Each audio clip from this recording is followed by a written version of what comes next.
You have no one, Ms. Chen. No family. No friends. No one to vouch for your character. Judge Bishop's words cut through the Manhattan courtroom. Maya Chen stood alone at the defendant's table, her thrift store blazer hanging off her shoulders, accused of stealing $850,000 she didn't even know existed. Her husband Derek smirked from across the aisle, his arm around his high-powered attorney, watching the woman he destroyed for 18 months finally break. He thought she was finished. Thought she'd crumble. Thought nobody would save her. But Derek Sullivan made one mistake that would cost his life. He didn't check who just walked through those courtroom doors. He didn't see the man in the $10,000 suit moving down the aisle like he owned the building. He didn't hear the words that were about to shatter his perfect plan into a million pieces. Your Honor, I'm her brother. And I'm here to tell you exactly who Maya Chen really is. Derek Sullivan was about to learn that the woman he tried to bury wasn't alone. She never was. Now let me take you back to where this all began. But before we dive in, drop a comment and tell us where in the world you're watching from. We love seeing how far these stories travel. And listen, it's only people who support liars, cheaters, and injustice that won't hit that like and subscribe button. So if you're Team Maya, if stories about justice, revenge, and people who refuse to stay broken matter to you, if you want these stories to reach others who need to hear them, then do well to subscribe right now.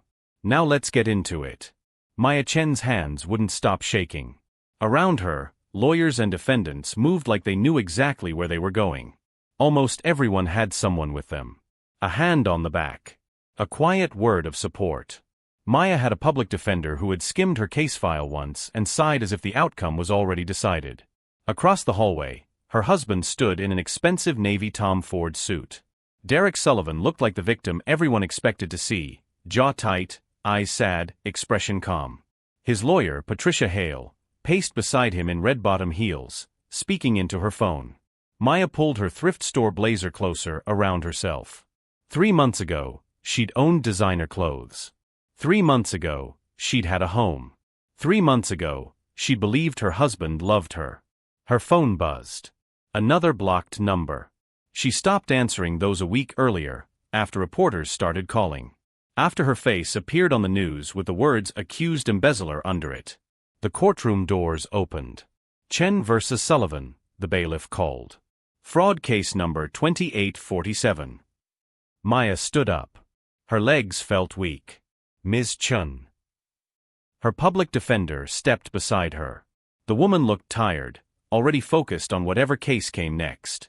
Don't speak unless the judge asks you directly. Don't react to anything Mr. Sullivan's team says. And please don't cry. I didn't do this, Maya said quietly. I didn't steal anything. The lawyer didn't argue. Just keep your head down. The courtroom was smaller than Maya expected. Wood-paneled walls and mostly empty benches, except for Derek's parents sitting in front. Derek's parents wouldn't look at her. Judge Carolyn Bishop sat behind the bench, looking unreadable. Late 50s, silver hair pulled back, glasses resting low on her nose. She barely looked up as everyone took their places. Maya sat at the defendant's table. And everything here felt uncomfortable. Derek sat across the aisle with Patricia Hale. He didn't look at Maya. He hadn't looked at her in 3 months, not since the FBI came to their apartment. All rise, the bailiff said. Judge Bishop adjusted her glasses. Be seated. This is a preliminary hearing for case 2847, Chen versus Sullivan. Ms. Hale, you may begin. Patricia Hale stood. Confident. Calm. Like she expected to win. Your Honor, this case is straightforward. Maya Chen embezzled $850,000 from Sullivan and Chen Digital Marketing over 18 months. She created fake vendors, approved false invoices, and moved the money into offshore accounts in the Cayman Islands. We have her signatures, her emails, and her IP records. The evidence is clear. Maya felt sick. None of it was true, but it sounded convincing. Judge Bishop turned to the defense. Does your client wish to enter a plea? Not guilty, Your Honor. Patricia Hale smiled slightly. Your Honor, we would like to call Derek Sullivan to speak about the defendant's character and behavior. Derek stood. He looked tall and trustworthy. The kind of man people believed without question. The same man she once trusted. He took the oath and sat. I loved her, Derek said.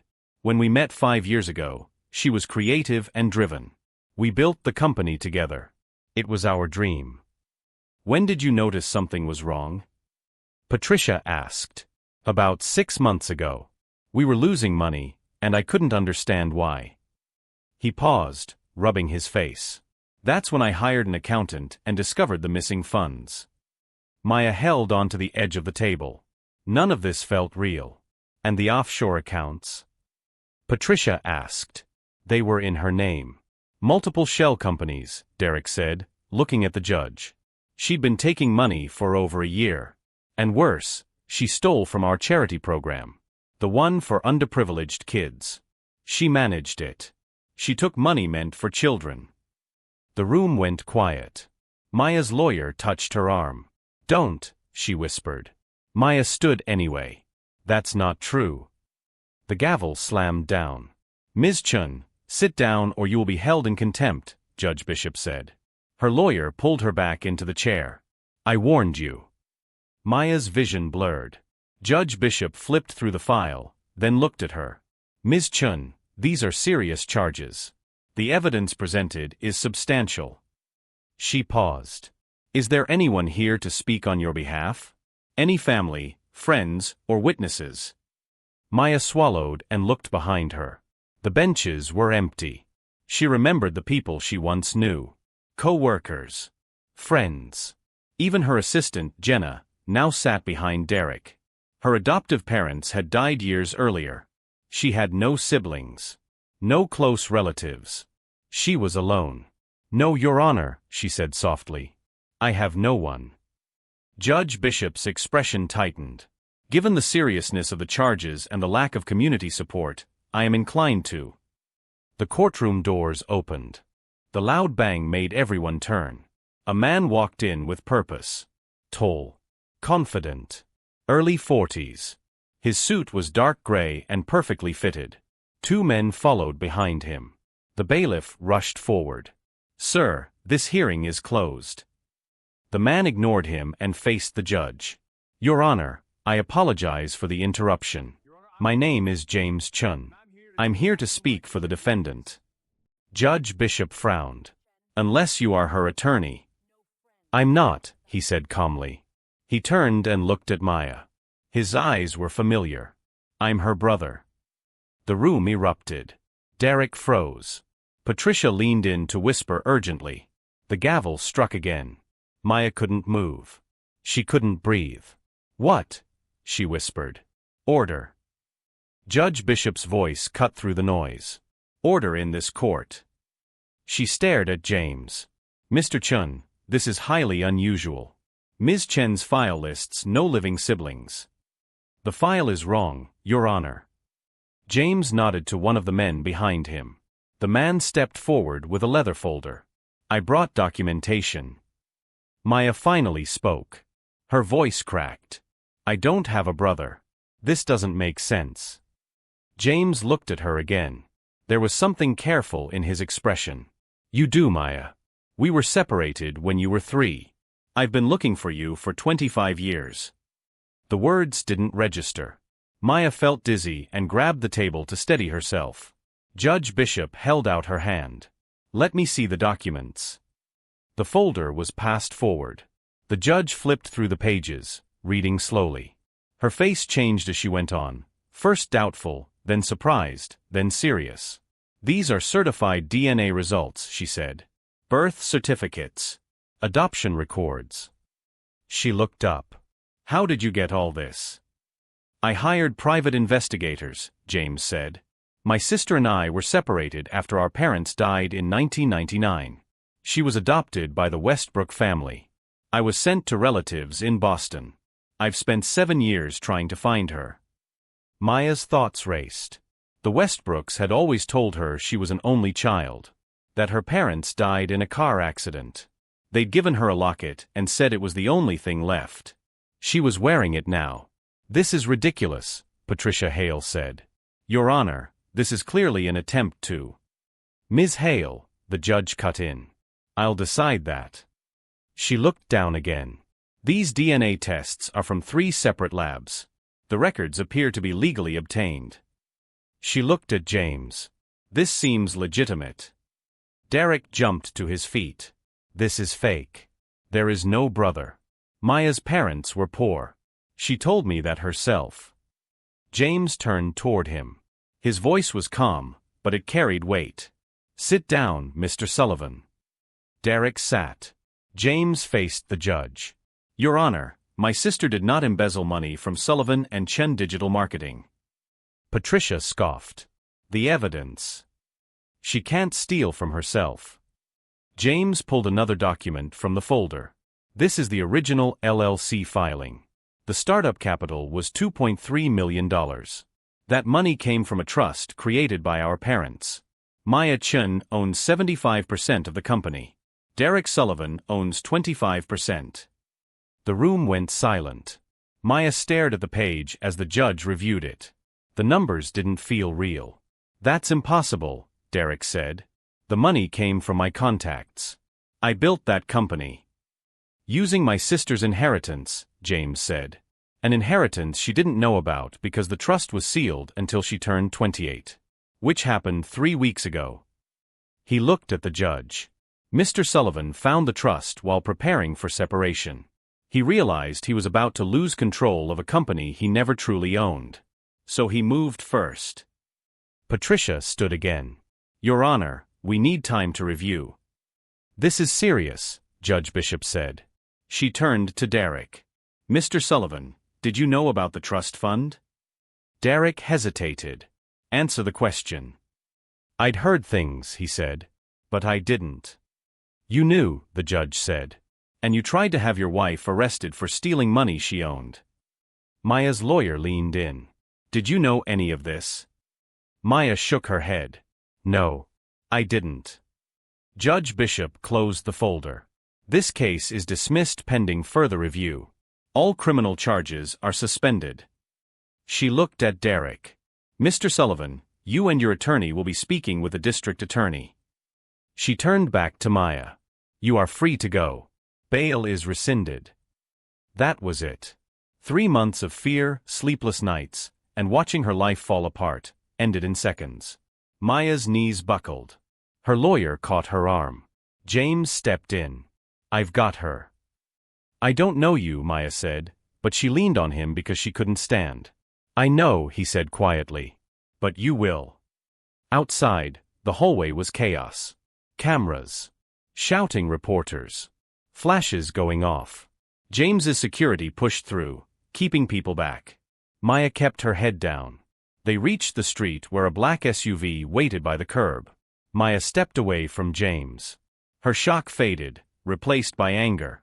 Who are you? Why should I believe anything you said? Because it's true, he replied. Give me 2 hours. I'll explain everything. If you don't believe me, I'll take you wherever you want and disappear. 2 hours. That's all. Maya looked back at the courthouse. At the cameras. At the life she thought she had. Then she nodded. Fine. 2 hours. The drive through Manhattan was quiet.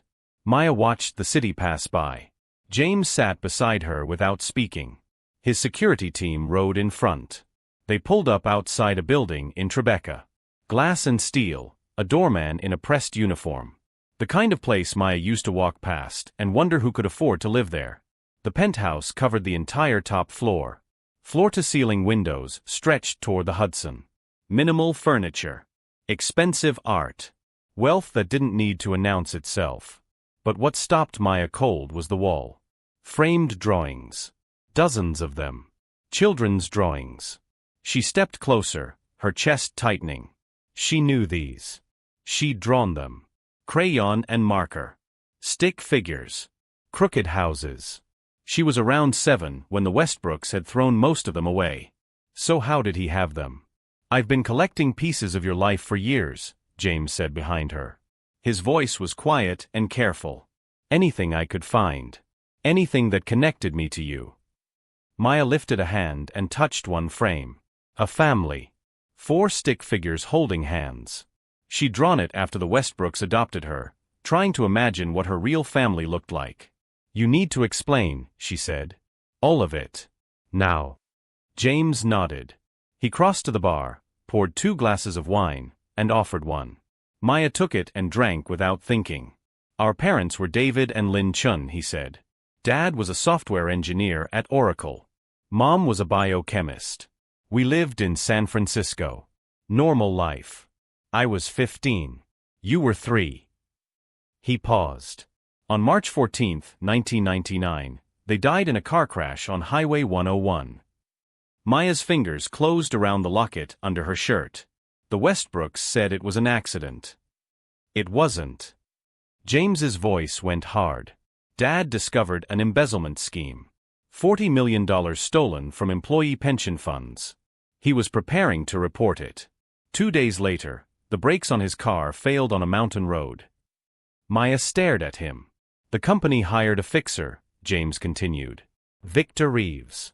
Making problems disappear is what he does. The name meant nothing to her. But the way James said it, like poison, made her skin prickle. After they died, everything collapsed, he said. The estate was stripped. Fake debts. I was sent to relatives in Boston. You were younger. His jaw tightened. You were put up for adoption. New name. Sealed records. They made sure we'd never be connected back to Oracle. Maya set her glass down before it slipped from her hand. You're saying our parents were murdered. Over corporate money. Yes. And you've spent your whole life looking for me? Yes. Why? Her voice sharpened. Why wait 25 years? James flinched. Because I only found you 4 months ago. I've been searching since I was 18. Do you know how many Maya Chens there are? How many sealed adoption files? His hands curled. I got lucky. A DNA site. You submitted a sample. 4 months. 4 months ago, Derek had asked for a separation. 3 months ago, the FBI showed up. You watched me get arrested, Maya said. You watched my life fall apart. If I'd revealed myself sooner, Reeves would have known, James said. He would have killed you. Like he killed our parents. His voice cracked. I had to wait. I had to make sure you'd be protected. Protected from what? The windows exploded abruptly. Glass scattered everywhere. Maya hit the floor, with her arms over her head. Gunfire cracked through the room. Bullets slammed into walls. James shielded her as his security team fired back. Her lungs burned as she felt this couldn't be real. Then silence. Only car alarms screaming far below. James pulled her up. Are you hurt? She shook her head, unable to speak. A guard spoke into his radio. Sniper from adjacent building. Team 2 pursuing. Subjects secure. James grabbed her hand. We're moving. A bookshelf slid aside to a steel room. Screens everywhere and the door sealed shut. That was Reeves, James said. He knows I found you. Maya's shock hardened into anger. So your courtroom speech painted a target on my back. I thought we had more time. Time for what? To protect you. He made a call. Full lockdown. Primary subject secure. 20 minutes. He ended the call. I have the best team. I don't want protection, Maya said. I want answers. Who is Victor Reeves? Why does he care about me? James pulled up a file. A silver-haired man in a tailored suit with a sharp smirk. Had a kinda advanced face. Reeves runs a corporate fixing empire, James said. When companies have problems, lawsuits, whistleblowers, he erases them. Our father was about to expose one of his biggest clients. So he killed him. Yes. James's jaw tightened. I built Chen Dynamics to get close to Reeves. To force his attention. And when he learned I'd found you, he panicked. Because we're witnesses. Because together, we're proof. And because you're about to inherit a fortune that gives us the power to end him. A week ago, Maya had been sleeping in her car. Now she was being hunted. What do we do? She asked. James smiled. We fight back. The safe house was a brownstone in Brooklyn. Ordinary from the outside. blended into the block. But Maya clocked the security cameras, the reinforced windows, the way James's team was positioned without looking obvious. Inside, a woman waited. Latina. Early 30s. Athletic. Dark eyes that missed nothing. She stood as they entered, one hand resting casually near her hip. Maya caught a glimpse of a gun holster. "Maya, this is Elena Vasquez," James said. "She heads my personal security team. Former Secret Service." He gestured between them. "Elena, this is my sister." Elena's expression softened slightly. "Ma'am, I'll be your detail going forward. Where you go, I go." "I don't need a bodyguard," Maya said on instinct. "Someone just tried to kill you through a penthouse window," Elena replied evenly. "Yes, you do." "Fair point. There were 2 other attempts," James added. His voice was low. "3 days ago, someone cut your brake lines. You didn't drive because Derek had taken your keys during one of your fights. Yesterday, 2 men tried to get into your apartment building. Elena's team stopped them." Maya's knees buckled as she was shocked how Elena got to know. She dropped into the nearest chair. "This is insane. This is completely insane." Elena knelt in front of her, bringing their eyes level. "I know you're scared. But nothing is going to happen to you. That's not a reassurance. It's a promise." Something in her voice, steady, grounded, made Maya believe her. She nodded. "Good," Elena said, standing. "Mr. Chen has a plan. Want to hear it?" The plan was insane. It was also brilliant. In 3 days, James would host the annual Chen Dynamics Gala. 500 guests. Investors. Tech giants. Media. Influencers. Every major name in New York business. "We announce you as my sister," James said. "Publicly. And we expose Reeves." "You want to use me as bait," Maya said. "I want to end this. Reeves works in shadows. He can't survive the spotlight. If we force him into the open with the FBI waiting, he's finished. And if he kills us first, he won't get the chance." Maya looked at Elena. "You think this is smart?" Elena shrugged. "I think it's dangerous. I also think hiding forever isn't a strategy. Sometimes you go on offense." Maya thought about the courtroom. Derek's smug smile. 3 months of losing everything. Of thinking she was alone. "Okay," she said. "Let's do it." The next 3 days was so fast. Suddenly Maya had a team: stylists, speech coaches, security specialists. They were all around her like a coordinated strike force. The stylist, a lady named Carmen, took one look at Maya's thrift store clothes and winced. "No. Absolutely not. We're rebuilding you." Shopping at Bergdorf Goodman felt unreal for Maya as they were very expensive. She finally chose an emerald gown that made her look like someone else. Someone unbreakable. "Perfect," Carmen said. "You look like money." "I feel like a liar." "Fake it until they believe it." The speech coach, Mitchell, was less kind. "You sound terrified," he said after the 3rd run-through. "No one believes a terrified billionaire." "I am terrified," Maya snapped. "Someone's trying to kill me." "Good," Mitchell said. "Use it. Fear turns into anger. Anger turns into power." He leaned closer. "You're not a victim anymore. You're a Chen. Act like it." The words burned. But they stuck. Elena trained her in the basement. "I won't turn you into a Navy SEAL," she said, adjusting Maya's stance. "But I can teach you how to break free and survive." Maya was awkward at first. Her body resisted violence. Elena corrected her patiently, again and again, until instinct kicked in. "Good," Elena said when Maya broke her grip and landed a clean elbow. "You're stronger than you think." Their eyes met. Something passed between them: respect, recognition, something deeper. "Thank you," Maya said quietly. Elena smiled. "Thank your brother. He signs my checks." "I know, but I also have to thank you." The night before the gala, Maya couldn't sleep. She wondered until she found James on the back patio, with whiskey in his hand. "Can't sleep?" he asked. She sat beside him. Brooklyn was quiet and cool. Tell me about them. Our parents.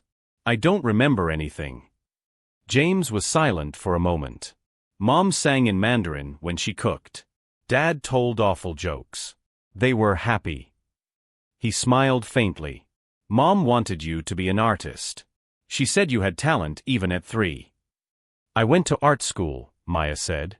Before Derek convinced me it wasn't practical. What did you paint? Faces. Emotions. She exhaled. Guess I was bad at reading the real ones. Derek's a sociopath, James said. That's not on you. They sat quietly. Then Maya asked, softly, what if this doesn't work? What if Reeves wins? Then we go down fighting. Together. James looked at her. I spent 25 years alone, Maya. I'm not losing you again. Maya's chest felt something she couldn't quite explain. For the first time since she met James, she let herself believe it completely that this strange man was her brother. And she wasn't alone.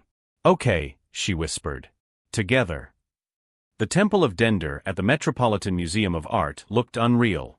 Ancient Egyptian columns rose toward the glass ceiling, the reflecting pool glowing before the carefully placed lights. 500 guests in evening were moved through the space. Maya stood in the prep room, staring at her reflection. The emerald dress fit perfectly. Her hair was packed into an elegant twist. Carmen's makeup was subtle, precise. She looked powerful and expensive. She looked like someone else. Elena appeared behind her. Ready? No. Good, Elena said. Anyone who says they're ready is either lying or an idiot. She adjusted Maya's locket so it rested just right. I'll be 10 feet away at all times. Anything feels wrong, you signal me. What's the signal? Touch your locket 3 times. I get you out. Maya nodded. Outside, music and laughter was heard everywhere. And the clink of champagne glasses too. Her hands began to shake for reasons she couldn't quite explain. Hey. Elena caught them, steady and firm. You're not the woman from that courtroom anymore. You're Maya Chen. And Maya Chen doesn't break. Their eyes met in the mirror. Elena's confidence felt like the strength she needed. Maya borrowed it. Okay, she said. Let's go. The crowd parted as Maya entered. Conversations died midway on the sight of them. Cameras flashed. She lifted her chin and walked, every step fueled by borrowed confidence. James waited on the stage. When he saw her, pride shifted across his face. Then Maya saw Derek. Of course he was here. Derek Sullivan never missed a networking opportunity. Tuxedo. Perfect smile. Patricia Hale beside him in silver gown, scanning the room like a predator. Derek froze when he saw Maya. His hand clamped onto Patricia's arm. She followed his gaze, and her expression sharpened. Maya smiled. Let them panic. Ladies and gentlemen, James's voice rang out. The room stayed calm. Thank you for being here tonight. Chen Dynamics has had an incredible year, and we owe it to your support. Maya joined him on stage while the crowd's faces were curious and calculating. But tonight isn't just about business, James continued. It's about family. About truth. He turned to her. This is Maya Chen. My sister. The sister I lost 25 years ago, and finally found her. Whispers exploded. Cameras went wild. Phones lifted to take shots. James handed her the microphone. Maya. This was it. Her mind went blank. Then she saw Derek's face in that courtroom. 3 months of hell. Sleepless nights. Her parents being murdered for doing the right thing. 3 weeks ago, Maya said, voice steady, I stood in a courtroom accused of stealing money I didn't even know existed. I was alone. Broke. Certain my life was over. She paused. But I wasn't alone. My brother found me. And together, we uncovered something that's been hiding in plain sight for decades. The screens lit up. Bank records. Corporate filings. Photos of Victor Reeves with powerful executives. Dates. Locations. Victor Reeves runs a corporate fixing operation, Maya continued. When companies have problems, whistleblowers, lawsuits, inconvenient people, Reeves makes them disappear. Her voice hardened. In 1999, he murdered my parents to silence a $40 million embezzlement scheme. Shock took the better side of everyone who was present. And 3 months ago, he tried to destroy me using my own husband. Her gaze locked onto Derek. He looked like he wanted to vanish. Derek Sullivan discovered my inheritance and saw opportunity. He worked with Reeves to frame me, drain my trust fund, and leave me in prison while they split the assets. Her hands didn't shake now, but they made one mistake. She smiled sharply. They underestimated what it means to be a Chen. There was an absolute silence. Victor Reeves, Maya said calmly, if you're watching, and I know you are, your time is up. Derek Sullivan, you destroyed my life for money that was never yours. She took a breath. I'm a Chen. And Chens don't break. We rebuild. Applause started slow, then thundered. Maya handed the mic back to James, and just then she felt her heart slamming in her chest. Then the lights went out. There were screams and panic throughout the space. Elena's hand locked onto Maya's arm, pulling her down. Stay low.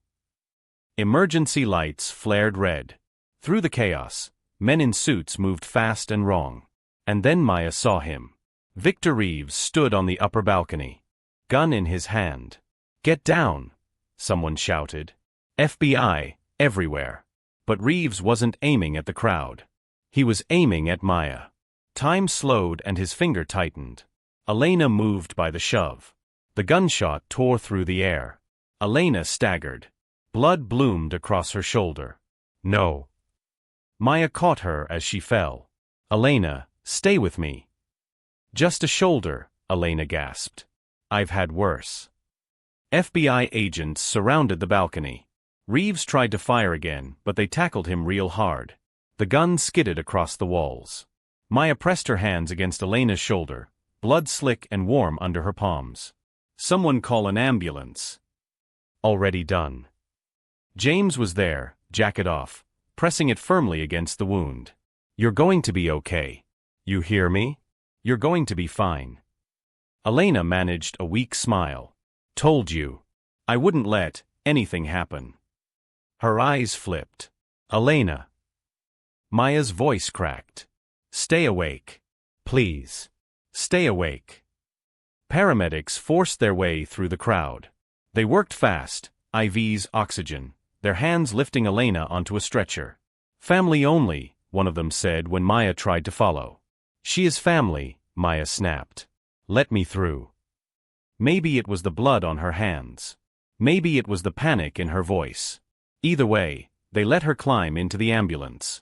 The ride to Mount Sinai together, sirens, flashing lights, Elena's face too pale, Maya whispering prayers to a god she wasn't sure she believed in.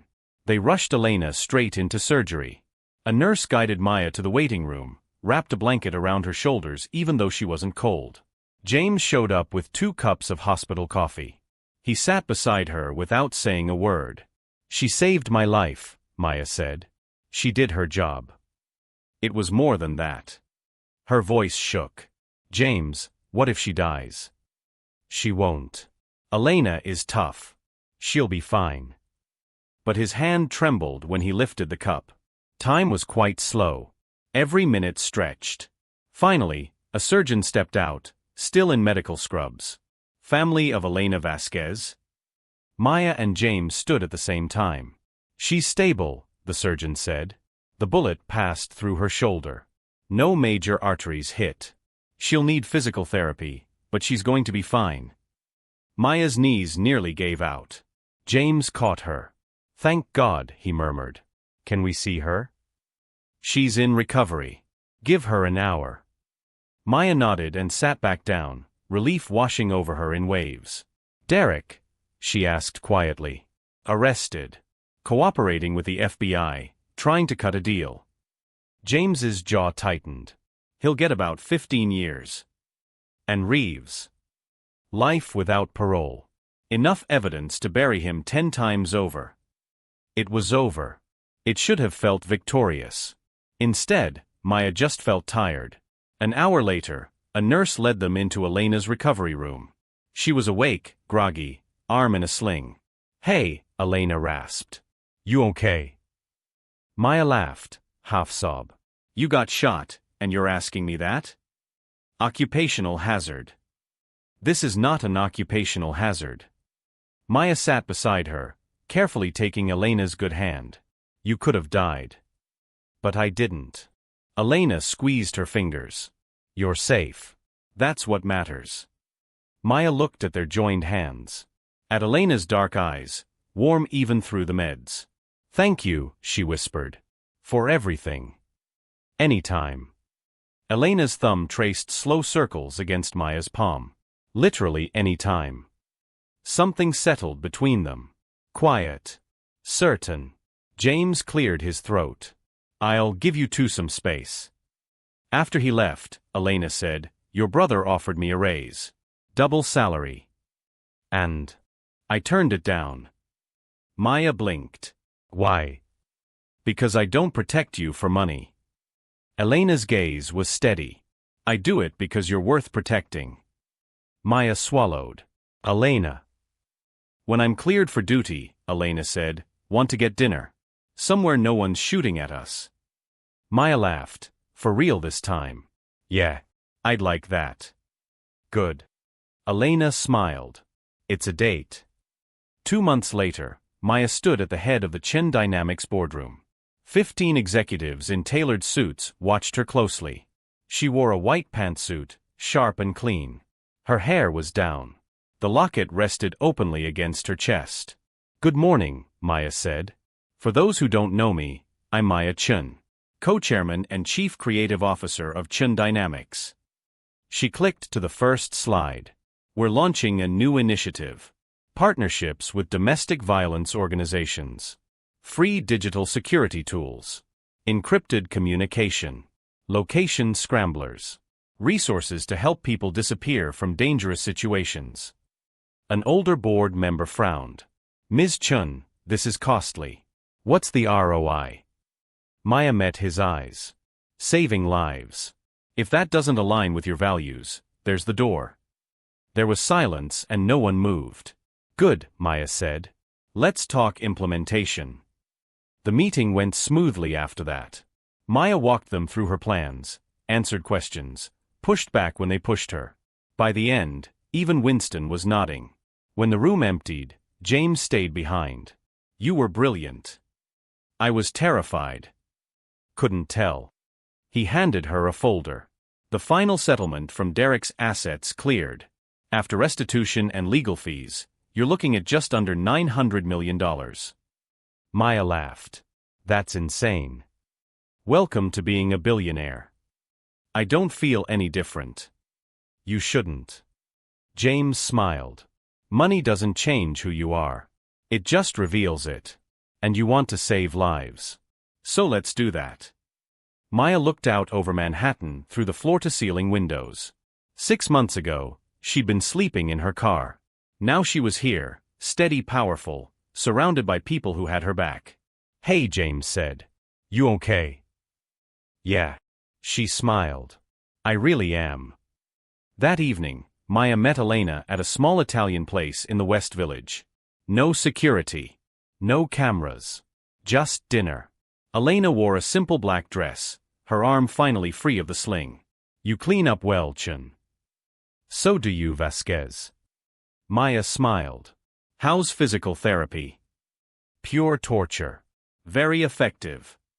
Elena rolled her shoulder. I should be cleared next week. About that. Maya set her menu down. I don't need a bodyguard anymore. Reeves is in prison. Derek's locked up. It's over. Elena's smile faltered. Right. Of course. But, Maya added, I could use a girlfriend. If you're interested. Elena's grin was instant. Yeah. I'm very interested. They ordered wine. Talked about nothing important. Laughed too loud. When the check came, Elena grabbed it first. Outside, the air was cool. They walked through the village, fingers intertwined. I never thought I'd have this, Maya said softly. Normal. Happy. You deserve it. So do you. They sat on a park bench, Elena's arm around her shoulders. Thank you, Maya said. For saving my life. For everything. Thank you for letting me do my job. Honestly, you are kind of incredible. Maya leaned forward slightly, thinking of the courtroom. Of Derek. Of the moment James walked in and changed everything. She'd lost a lot. But she'd gained more, and that meant everything to her. 3 months later, Maya stood in front of a dozen teenagers at a Brooklyn community center. Sketch pads rested on their laps. Their eyes held the familiar skepticism of kids who'd been disappointed before. Art saved my life, Maya told them. When I was bouncing through foster homes, drawing was the one thing I could control. She showed them her work, old pieces, new ones. Faces full of feeling. You don't have to be perfect, she said. Art is about truth. So explore it. She walked between easels, offering encouragement. One girl had drawn a bird breaking free from a cage. Rough lines. Real emotion. This is beautiful, Maya said. It's not finished. The best art never is. When the session ended, some of the kids actually smiled. Maya counted that as a win. Elena waited outside by the car. How'd it go? Maya replied. Really good. Thanks for driving. You are always welcome. They returned to their Soho loft, art on the walls and books everywhere, a shared life still feeling unreal. Later that night, Maya stood on the balcony, staring blankly at the city lights. Elena joined her. Thinking about Derek? Elena asked. No, Maya realized she meant it. My parents. I wish they could see this. I think they can. Elena held her closer. And I think they're proud. Maya touched the locket at her throat. Inside were tiny photos James had given her. My mom wanted me to be an artist, Maya said. She was right. I let someone convince me it wasn't practical. Elena smiled. You're fixing that now. Maya watched the city glow and finally felt peace inside her. Maya thought about the community center, about the Chen Foundation funding art programs in underserved schools, about the lives they were touching, the futures they were building. Yeah, she said softly. I guess I am. A year after the courtroom, Maya stood in a Soho gallery at the opening of her first show. The walls were covered with her work, portraits of survivors. Women who'd escaped abuse, men who'd overcome addiction, kids who'd aged out of foster care and built lives anyway. Each face told a story. Each expression held triumph and pain in equal measure. The gallery was packed. Critics, collectors, people who had followed her journey and wanted to see what Maya Chen could do. James stared longer by one painting, a self-portrait she'd titled Resurrection. Half her face was shadowed and broken. Half was lit and whole. Mom would have loved this, James said quietly. Think so? I know so. Elena appeared with champagne. The Times critic just called you the voice of a generation. Whatever that means. Maya laughed. It means we're officially pretentious. I can live with that. Elena raised her glass. To Maya Chen. Artist. Survivor. Billionaire. Pain in my ass. Hey. Sure, that is what it is. The night went on.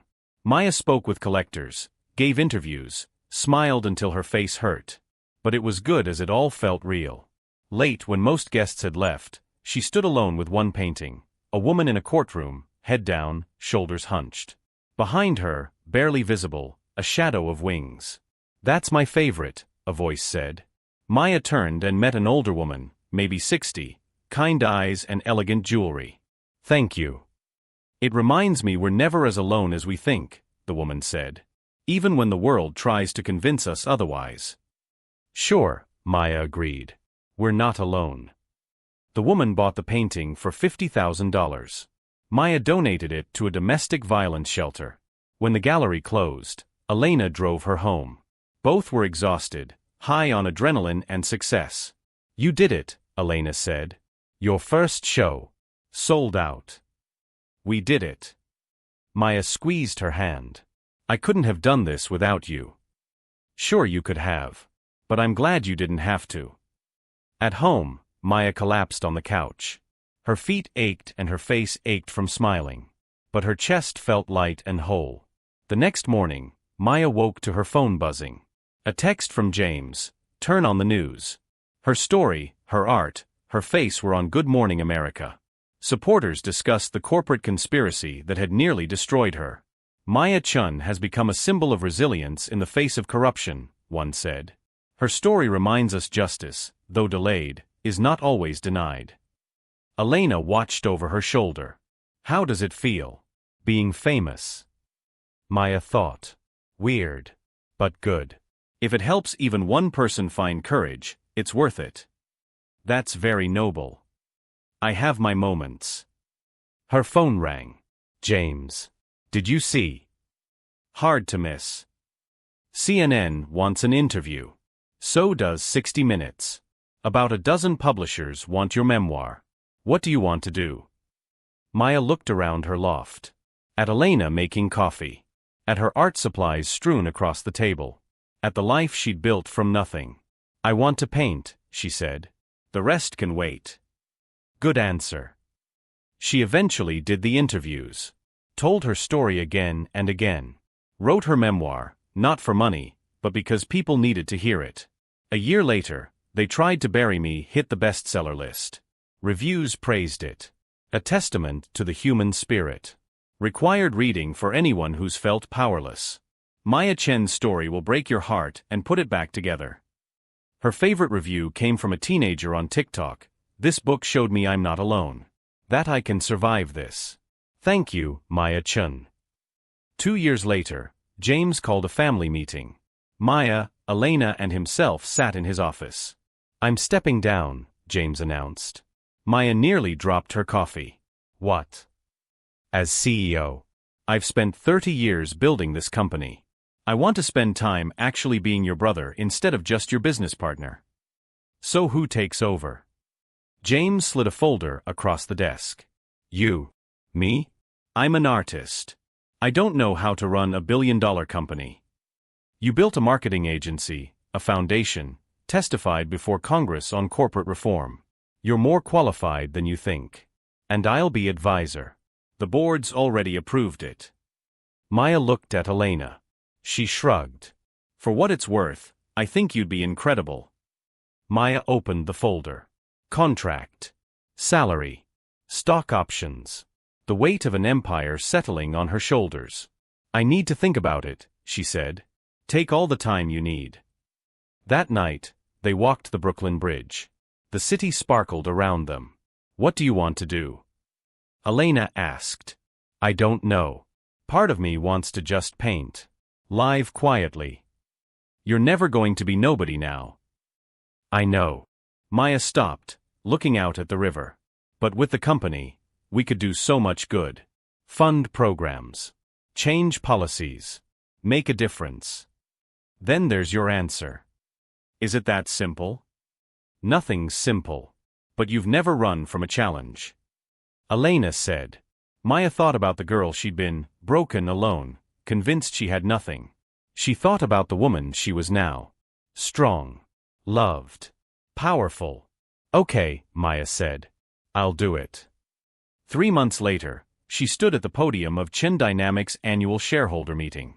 1,500 people filled the auditorium, cameras broadcasting to millions more. Good morning, Maya said. As your new CEO, I want to talk about the future. She clicked to the first slide, a graph showing Chen Dynamics' growth under James's leadership. Impressive. Steady. My brother built something incredible.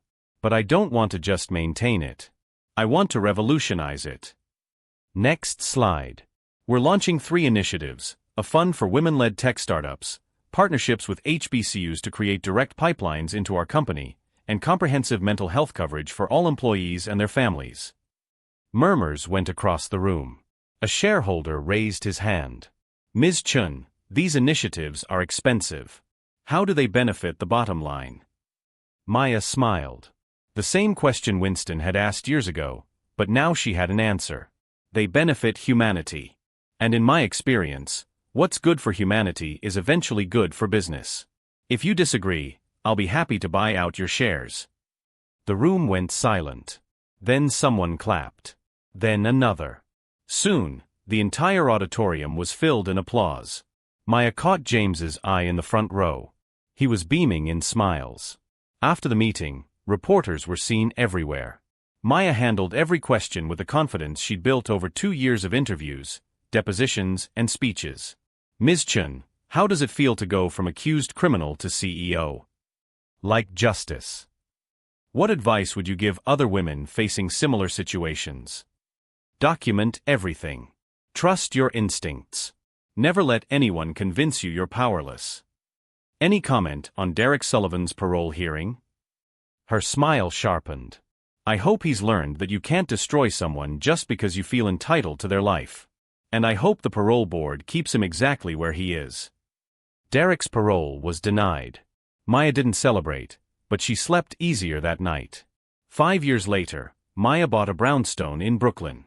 Nothing ostentatious, just good light for painting, a backyard for her dog. Justice, a 3-legged rescue with an attitude problem, which she both adored and terrorized. Dinner parties became routine. James brought wine. Gallery friends brought laughter. Elena's former Secret Service colleagues brought stories Maya was glad to have missed. Maya raised her glass to one of the dinner parties. 5 years ago, I stood in a courtroom convinced I'd lost everything. I was wrong. I lost a life built on lies, but I gained a real life, with real people who love me. To new beginnings. To family and to justice. Glasses clinked and they danced into the night. Few years later, Maya sat in her home office, painting. This one showed a courtroom, but light streamed through the windows. Her phone rang. It was an unknown number. She almost ignored it, but she picked it though. Is this Maya Chen? Yes. This is Sarah Martinez. I just finished your book. I need help. Maya set down her brush, giving the woman her full attention. Tell me what's happening. Sarah's story poured out. Abusive husband, stolen money, threats, the same pattern Maya knew too well. What do I do? Sarah asked, voice breaking. I have nowhere to go. Maya inhaled. Looked around her bright studio. You advise that you do what I did, Maya said. You survive. And then you fight. Yes, you do. Maya pulled up her contacts. I'm going to connect you with a lawyer, a shelter, resources. You're not alone, Sarah. Not anymore. They talked for an hour. By the end, Sarah was crying, but these were tears of relief. After they hung up, Elena showed up in the doorway. Another one? Yeah. You can't save everyone, you know. I know. But I can try. Maya went back to her painting, thinking of Sarah, of every person who had reached out over the years. Of lives changed, futures reclaimed. She thought of Derek, still in prison. Of Reeves, who died of a heart attack 2 years into his sentence. She thought of her parents, gone, but never forgotten. And she thought of herself, the lady who had lost everything and built it all back better. The painting took shape below her hands. Light and shadow. Pain and hope. Destruction and resurrection. It was her best work yet. That night, lying in bed, Maya said to herself as if someone was listening, I've been thinking about something. Starting a scholarship. For foster kids who want to study art. Full ride. Living expenses. Mentorship. Everything I wished I'd had. She propped herself up on one elbow. I think that is a great idea. I want to call it the Lin Chen Memorial Scholarship. After my mom. I know that she will love that wherever she is now. After that, she stretched herself on the bed while she hoped for the best that is yet to come because this was just the beginning of it all for her. Maya closed her eyes to finally sleep. Let herself feel it all, the gratitude, the love, the peace she'd fought so hard to find. She'd been buried. But she'd been a seed all along. And now, she was blooming.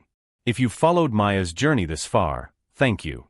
Her story is a reminder that we are stronger than we know, that justice can come even when it's delayed, and that sometimes, the family we find is better than the one we lost.